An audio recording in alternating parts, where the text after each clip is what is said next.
రావణుడు చివరి శ్వాసలో లక్ష్మణుడికి చెప్పిన 3 మహారహస్యాలేమిటో తెలుసా?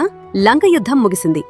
అఖండ వీరుడు మహాపండితుడు అయిన రావణుడు యుద్ధభూమిలో పడిపోయి చివరి శ్వాసలు తీసుకుంటున్నాడు. అతని అహంకారం అతని నాశనం చేసిందేమో, కాని అతని జ్ఞానం మాత్రం అపారమైనది. ఆ సమయంలో శ్రీరాముడు తన తమ్ముడు లక్ష్మణుణ్ణి పిలిచాడు. లక్ష్మణా, రావణుడు మహాపండితుడు.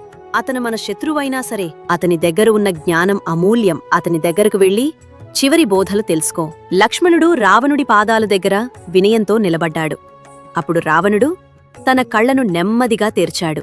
రావణుడు ఇలా అన్నాడు, మంచి పని ఎప్పుడూ వెంటనే చెయ్యాలి. నేను ఎన్నో గొప్ప పనులు చెయ్యాలని అనుకున్నాను, కాని ప్రతిసారీ రేపు అని వాయిదా వేశాను.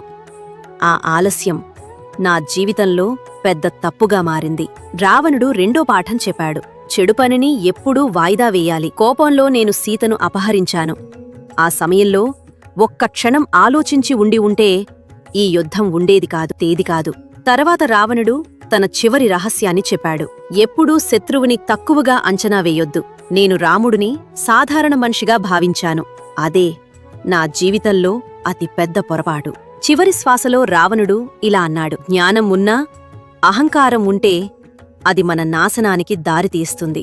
లక్ష్మణుడు మౌనంగా నమస్కరించాడు. మీకు ఈ కథ నచ్చిందా? అయితే ప్లీజ్ మా ఛానల్ను సబ్స్క్రైబ్ చేసుకోండి. మీ ప్రేమే మా శక్తి.